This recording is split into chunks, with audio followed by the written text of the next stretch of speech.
Hey guys, welcome to the double shot of joke. Penguins. It's so cold. It's ridiculous out there. Ridiculous. He's Chris Halleck. I'm Dejan Kovacevic. We're from DK Pittsburgh Sports. We cover the hottest bleeping team in the National Hockey League, and we could use some of that heat. No joke. It is. I don't know what the temp is. Did you look? It feels like. The feels like is different than the 21 degrees in my watch says No, it is right that's now. not 21 out there. That's something else. It is, according to my trusty old weather app, it is 19 degrees. It feels like 1. Yeah, it feels like 1 because what happens here in downtown between the skyscrapers and when the wind comes up the Ohio River Valley, it funnels like it's evil. Picture like a giant puck, but with just a giant Chinikov shooting it up through the valley here, and that's what we've got.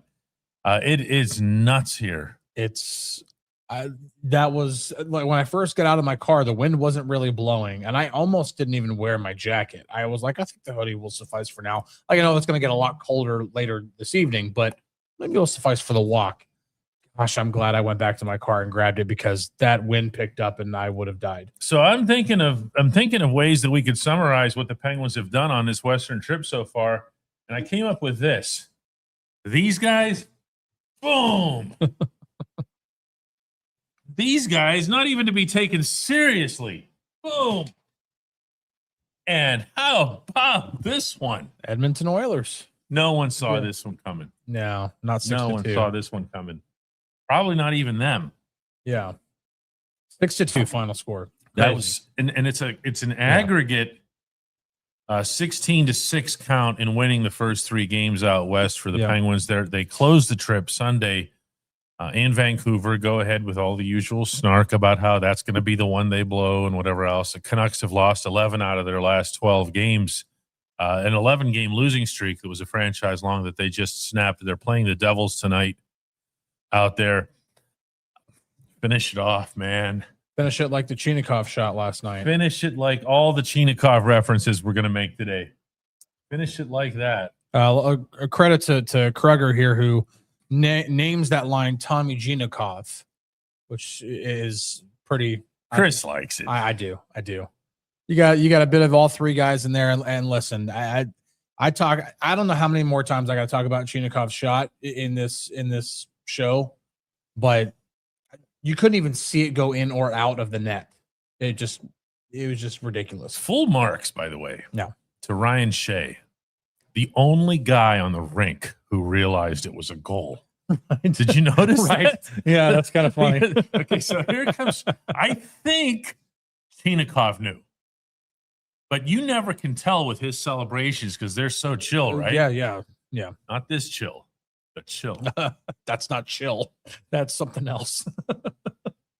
So the puck goes in and it goes out so fast and so authoritatively that the first thing that I noticed was that Tristan Jarry didn't move his head. He didn't see it coming, which is unusual. Mm-hmm. It's like there would normally be did that go in? Mm-hmm.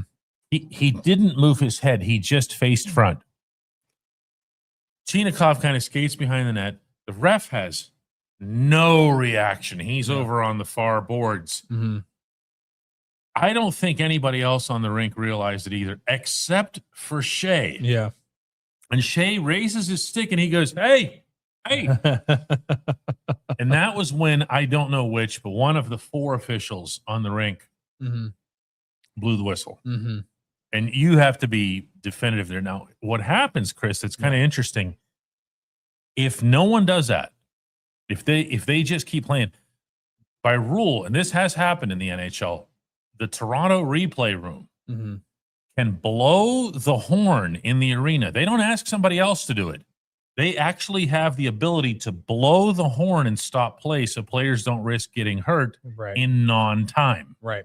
Yeah, that's a good thing too. I have actually, like in like beer league and stuff like that, like refereed games, and have seen have had instances where the puck hits the back bar, and then like this kind of stuff, like those kind of leagues, it makes the same sound as if you would hit the crossbar. Yeah, no different. So you're just like, was it a goal? Was it not? And you have to then trust your eyes. You don't get Toronto to call that in. And so it's a good thing that not only do you have a million cameras that look at it, but then you have Toronto. You have, but you also had, in this case, I believe it was not the referee in the back. It was some other official on the ice who saw it, who blew his whistle, maybe a linesman or somebody, and just said, "Hey, that's a goal without question here." Listen, guys, I've heard a word associated with the Penguins in the, how many hours has it been since that game ended? About 14, 16 hours that I haven't heard associated with the Penguins in a long time. And we're going to talk about this today. Okay. Fun. Oh, yeah. Have you seen that? Yeah. Seen, heard, and read since this. Hey, that was fun. That was fun. That was cool. Now, I'm going to guess that most people, when they're saying this, are referring to the goals themselves. Anthony Mantha comes in with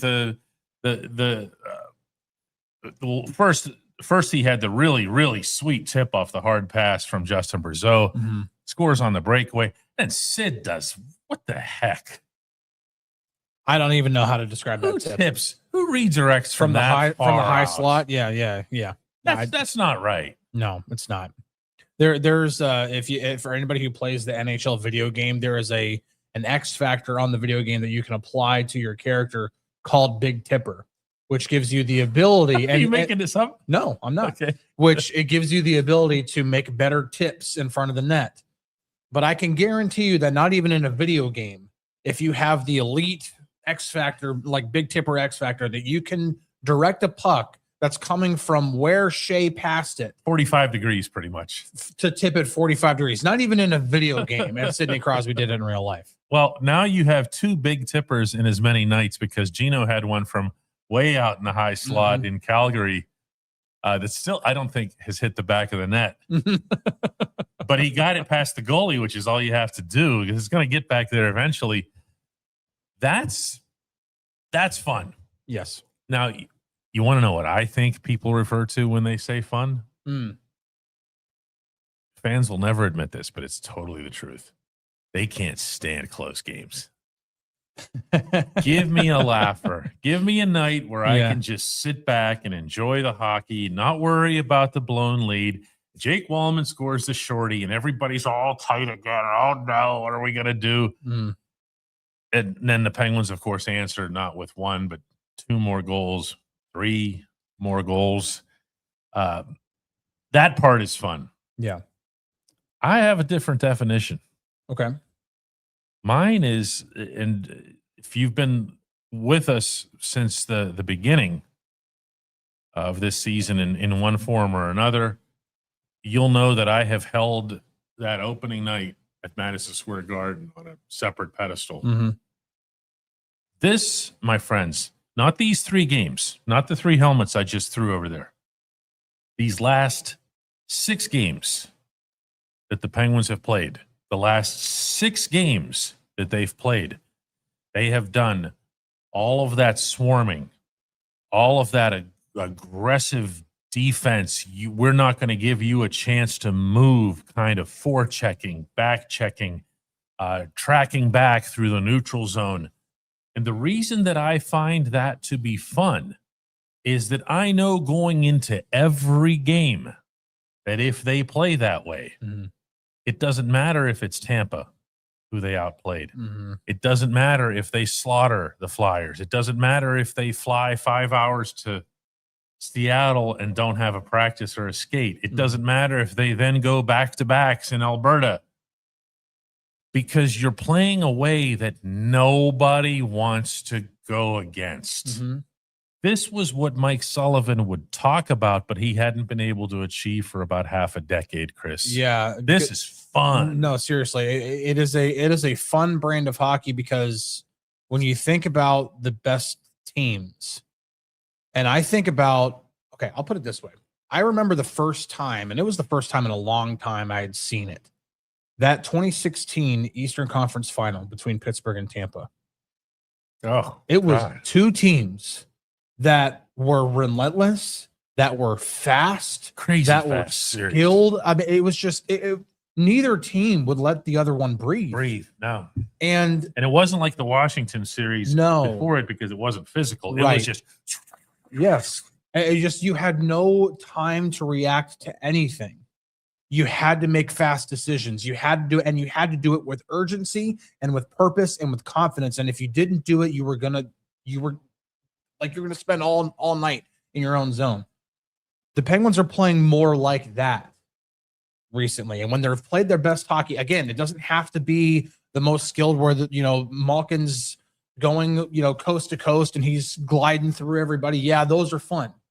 But when they're on their toes, when they're relentless, when they're winning on the forecheck, when they're getting pucks in the net, and then you add in the skill, then you add in the Chinikov shot, then you add in the Crosby insane redirect. It's fun. It's fun.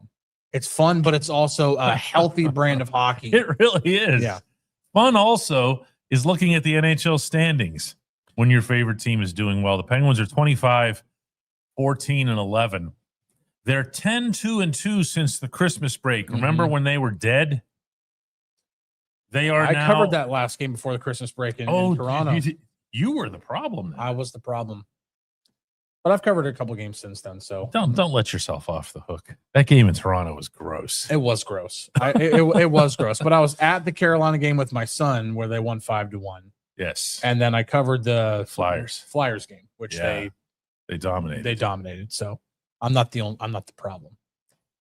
There's a lot of different things about this fun component that I want to bring up. And I want to first remind everybody that over at the Moes Southwest Grill, just a block away, which sounds like it's not far, but in this weather, it's really far. You have to trek over there, that's for sure. But today they launched a new protein called barbacoa, which if you don't know what that is, it is a delicious cut of beef. It's a tender, juicy, smoked shredded beef that works great across all entrees, burritos, bowls, tacos, whatever you like. So go check it out. It is again, lived in Texas for a long time. Barbacoa is legitimate. And so when I have the ability to go get it, I'm going to get it. I had the bowl. I went for dinner last night and just had one of the random, give me some of this, some of that kind of bowl here.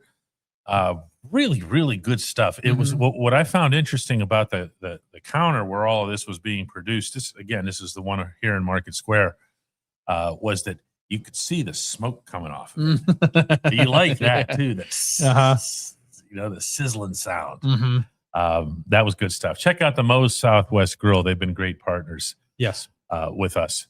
Fun is what we're talking about today. The hockey team is fun. The way they play is fun. The standings are fun. It can also be a little bit of fun doing some told you so stuff. This much. I heard the Daily Shot. Did you? I did. That wasn't particularly well received by some people. Oh, okay. But here's the thing. The part that never made sense to me, Chris, because I don't consider that to have been some great call on my part that this team was going to be competitive. What surprises me is a couple of things. One, that anybody ever took seriously for a split second the idea that the Penguins were going to be tanking. That means deliberate losing with Sidney Crosby on their roster. Yeah. All of you who did that, you have to take it back. If I can apologize to Tommy Novak, you can go back to that and say, I can't believe it ever even entered this much of my mind that Sid was going to throw hockey games or be part of any franchise that would be doing that in any form. Yeah. Okay. So get rid of that. The other part that I didn't get is that there actually were people on the inside, not the players, who thought the same. Not that they'd be throwing or whatever, or lottery or whatever, but that this was going to be a struggle. If there's one element of this team that's been fun, that's been real, and that's been a part of what it is that they've achieved to date, that I feel still doesn't get enough play or appreciation, it's their speed. It's easy and it's lazy to label this team as old and slow. Why? Most of their points come from older guys. Look at the speed that's been added to Kyle Dubas's immense credit Mm-hmm. to this roster. We talk about Connor Dewar and his 11 goals and the shorthand and everything. Dude's fast. Yeah, he can skate. Yeah. They've added Chinikov isn't. I see some people actually overestimating his speed. Yeah, he's not like fastest in the league or anything. No. He can skate, but he's not like Right. Yeah. But he can skate.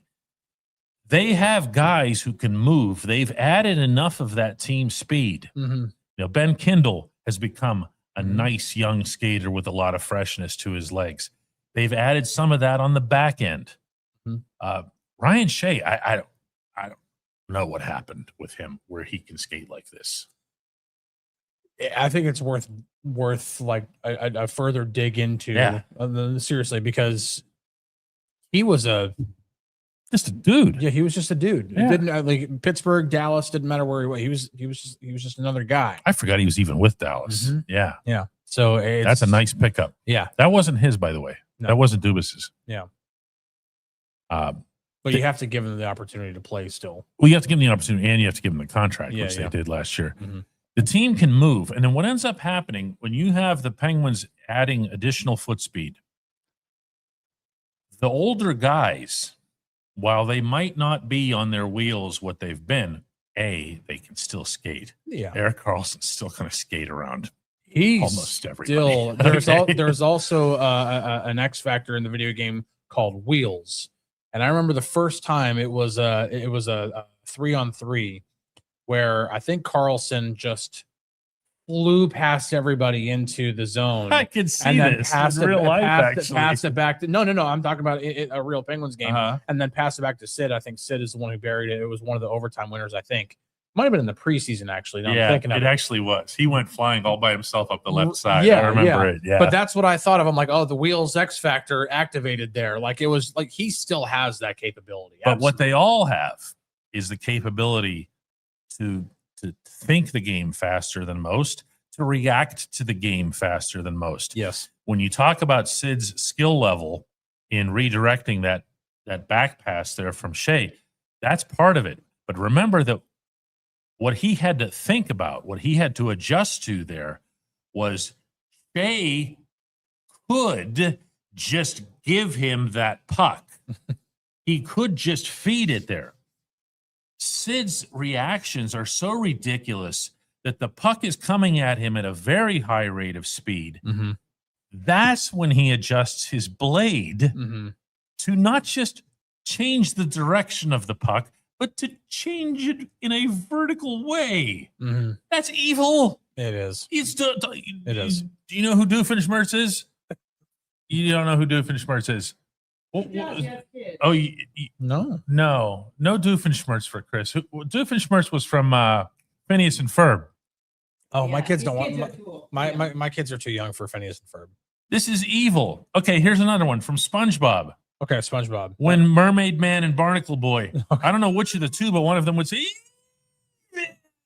"Oh, that was evil. Yeah, that was wrong. Yeah, he shouldn't have done that to society." Mm-hmm. Yeah, that's fun though. It really is. The whole thing is fun. It is fun. It's fun to watch. It's fun to watch again this brand of hockey, and they will. I mean, there are still 32 games left. 32.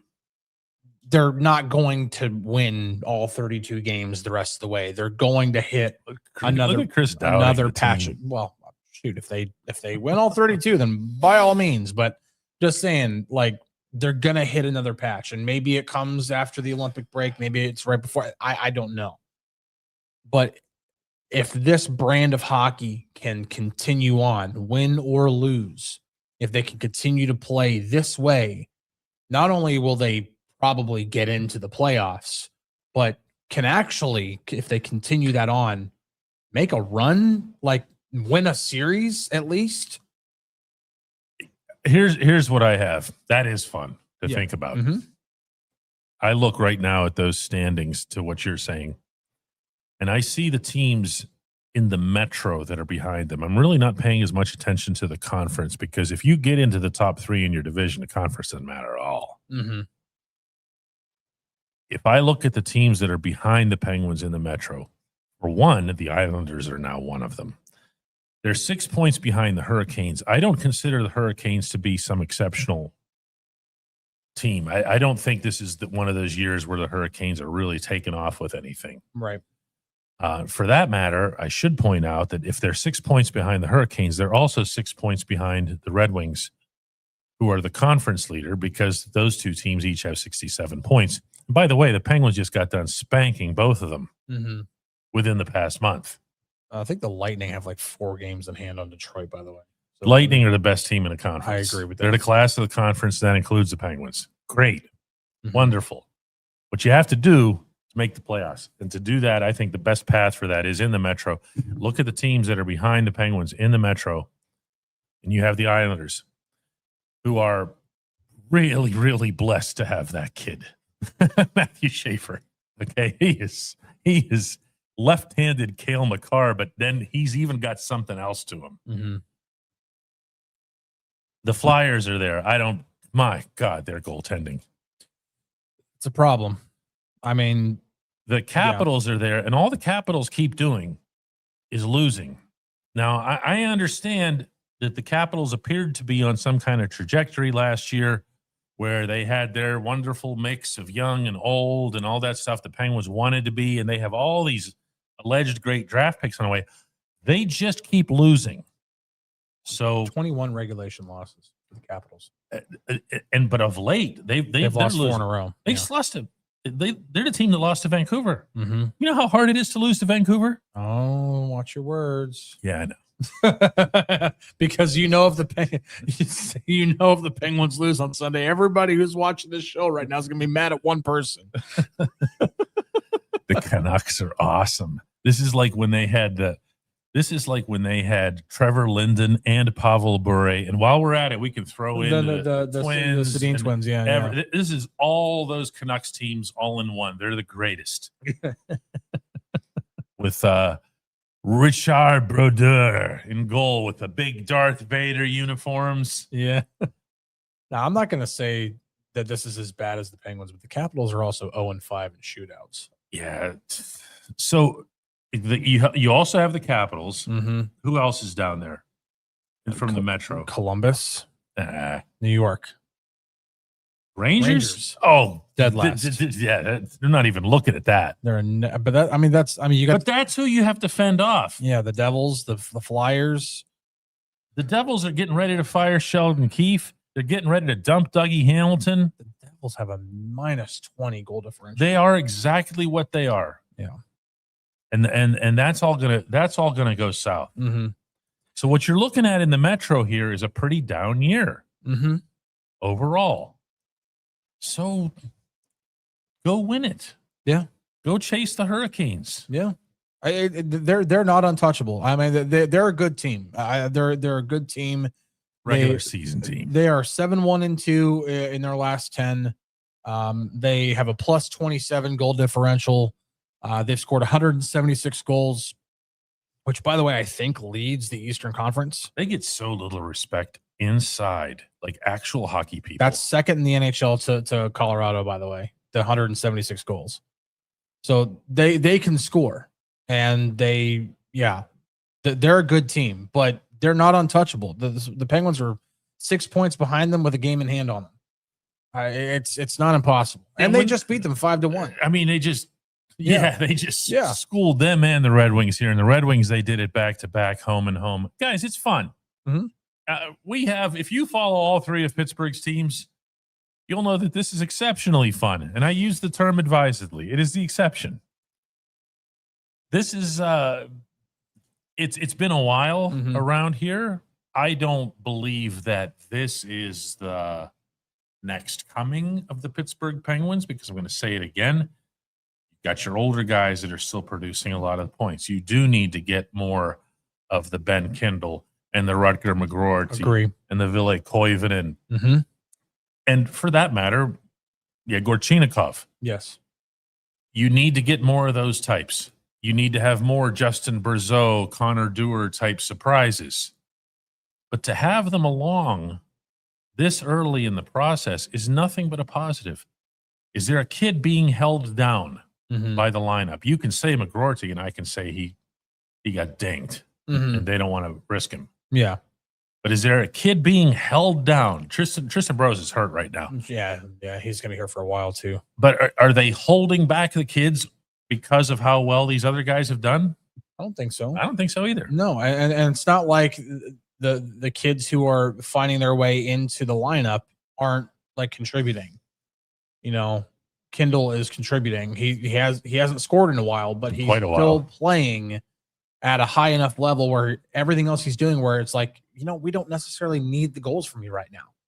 We'd like them. Could use them soon. We'll take them yeah. for sure. And pretty soon you're going to have to put the puck in the net. But he can bust out in Vancouver. Yeah. Not that'll be easy. It's going to be very hard.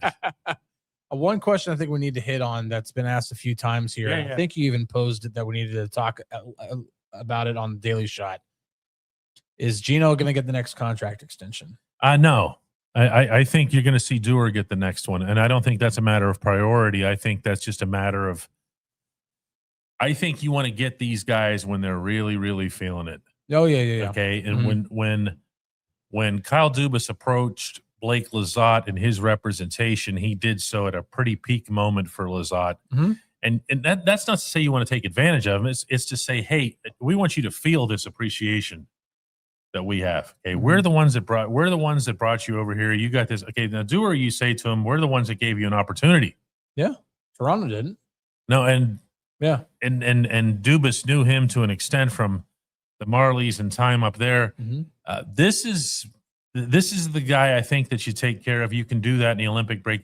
Gino's not going anywhere.